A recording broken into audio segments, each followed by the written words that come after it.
شكرا يا ربي شكرا هديت قلبي شكرا.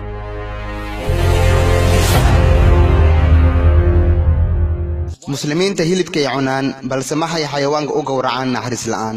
markaad wax gowracayso xayawaanka ayaad cadaabaysaa, si tartiib ayaad u dilaysaa. waxaad tintad aan naxariis lahayn.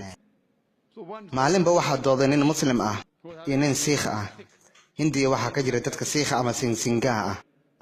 ninkii siikha ahaa wuxuu yidhi, waxaad tihin muslimiin, naxariis ma lihidin, dhimrin ma lihidin, xayawaankaad cadaabaysaan, hal maraad koronto ku dili kartiin, maxaad u cadaabaysaan? marka muslimka wuxuu ugu jawaabay, wuxuu yidhi, idinkiinan siikha ah fuleeyo ayaad tihiin, xayawaanaadka gadaal ayaad ka soo weeraraysaan, balse anaga geesiyaalaan nahay, horay ayaan ka weeraraynaa, waana gowracaynaa. midaasi waa xikmadiisa, ma aha sababta aan wax u gowracno. taasi waa xikmadiisa, wax kaloo ku dooduu waaye. wuxuu ugu jawaabay inaan geesiyaan lahay oo aan hore ka gowracayno oo aan gadaal ka weeraraynin xoolaha. hadda sababta dhabta ah ee caqliyeysan, cilmigana ku dhisan ee wax u gowracayno waa waxaan wax ku gowracaynaa waddada islaamiga ah. waddada islaamiga ah ee wax gowracitaanku waxaa waajib ah in mididu tahay mid aad u af badan. waxaa waajib ah in la dedejiyo si loogu khafiifiyo xanuunka xayawaan. mid labaad, waxaan jaraynaa neef mareenka iyo xididaha ku hareeraysan, ma jarayno halbowlayaasha waaweyn.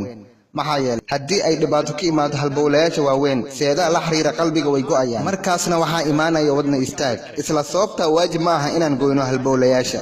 neef mareenka ayaan jaraynaa iyo xididaha yaryar ee tiftaafyada, waxaana ka tegaynaa isagoo wadnuhu uu boodboodayo. maxaa yeelay haddii uu wadnuhu uu boodboodayo, dhiiga ugu badan xayawaanka jirkiisa wuu ka baxaa. maanta saynisku wuxuu noo sheegayaa in dhiigu ay ka buuxaan jaraasiim iyo cudurro, bakteeriya iyo sun aad u fara badan. sidaa darteed waxaan u oggolaanaynaa dhiigu inuu jirka xayawaanka uu ka baxo. waxaan u samaynaynaa arrintaas, xayawaanka ayaan dahirinaynaa, jaraasiimka iyo bakteeriyada iyo sunta ayaan jirkiisa ka saaraynaa. marka waa nadiif.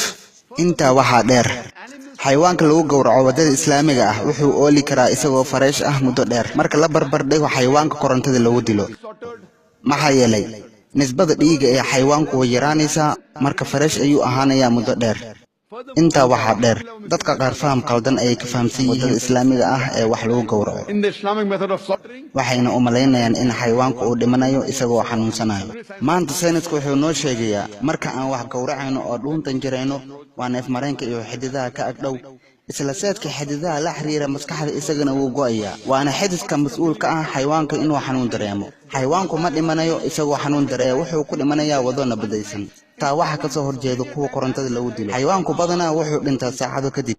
haddaba waddada islaamiga ah ee wax lagu gowraco waa mid nabadaysan. xayawaankan wuxuu dhimanayaa dhimasho nabadaysan oo aan xanuun lahayn.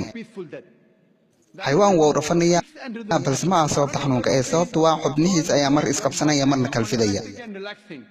arrintaas waa marka uu dhiiga uu ka baxayo xayawaanka jirkiisa, ee ma aha sababta xanuunka.